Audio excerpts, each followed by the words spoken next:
Gates of Imagination presents The Story of an Hour by Kate Chopin, read by Olivia Lane. Knowing that Mrs. Mallard was afflicted with a heart trouble, great care was taken to break to her as gently as possible the news of her husband's death. It was her sister Josephine who told her, in broken sentences, veiled hints that revealed in half-concealing. Her husband's friend Richards was there too, near her. It was he who had been in the newspaper office when intelligence of the railroad disaster was received, with Brentley Mallard's name leading the list of killed. He had only taken the time to assure himself of its truth by a second telegram, and had hastened to forestall any less careful, less tender friend in bearing the sad message. She did not hear the story as many women have heard the same, with a paralyzed inability to accept its significance. She wept at once, with sudden wild abandonment, in her sister's arms. When the storm of grief had spent itself, she went away to her room alone. She would have no one follow her. There stood, facing the open window, a comfortable, roomy armchair. Into this she sank, pressed down by a physical exhaustion that haunted her body and seemed to reach into her soul. She could see in the open square before her house the tops of trees that were all aquiver with the new spring life. The delicious breath of rain was in the air. In the street below, a peddler was crying his wares. The notes of a distant song which someone was singing reached her faintly, and countless sparrows were twittering in the eaves. There were patches of blue sky showing here and there, through the clouds that had met and piled one above the other in the west, facing her window. She sat with her head thrown back upon the cushion of the chair, quite motionless, except when a sob came up into her throat and shook her, as a child who has cried itself to sleep continues to sob in its dreams. She was young, with a fair, calm face, whose lines bespoke repression and even a certain strength. But now there was a dull stare in her eyes, whose gaze was fixed away off yonder on one of those patches of blue sky. It was not a glance of reflection, but rather indicated a suspension of intelligent thought. There was something coming to her, and she was waiting for it fearfully. What was it? She did not know. It was too subtle and elusive to name.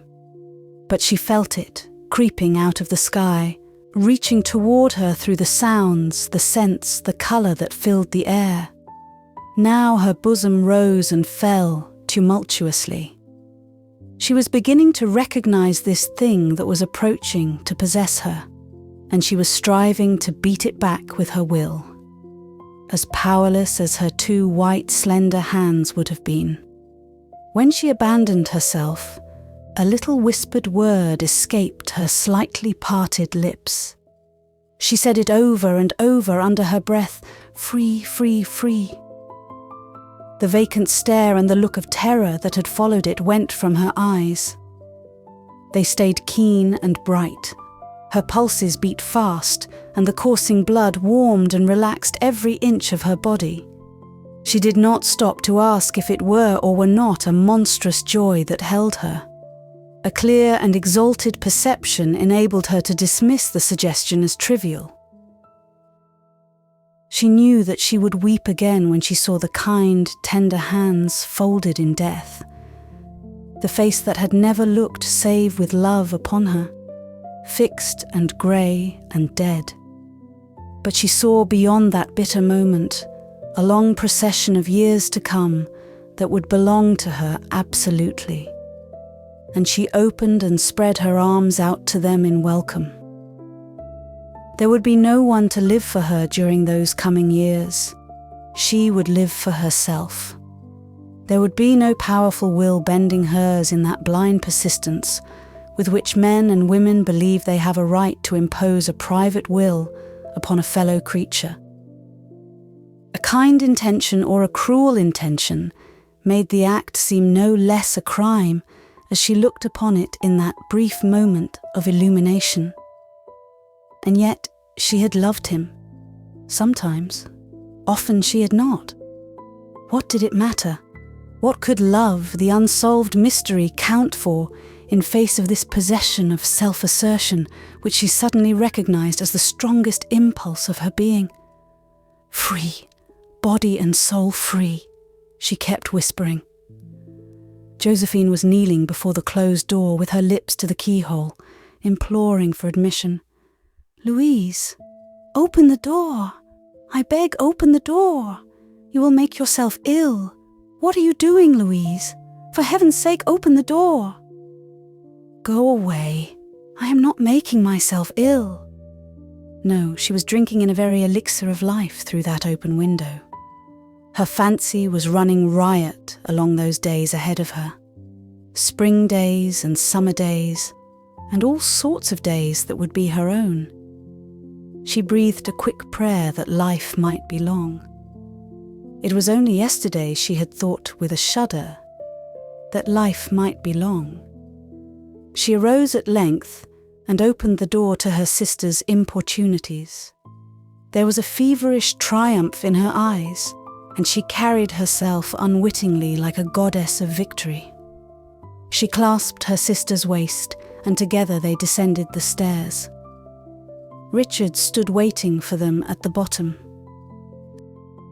Someone was opening the front door with a latchkey. It was Brentley Mallard who entered, a little travel-stained, composedly carrying his gripsack and umbrella. He had been far from the scene of the accident and did not even know there had been one. He stood amazed at Josephine's piercing cry, at Richards's quick motion to screen him from the view of his wife. But Richards was too late. When the doctors came, they said she had died of heart disease, of the joy that kills. Thank you for listening to this story. We hope you enjoyed it. If you'd like to hear more, hit subscribe, give us a thumbs up, and share your thoughts in the comments. Your support really motivates us to keep creating more audiobooks. See you soon.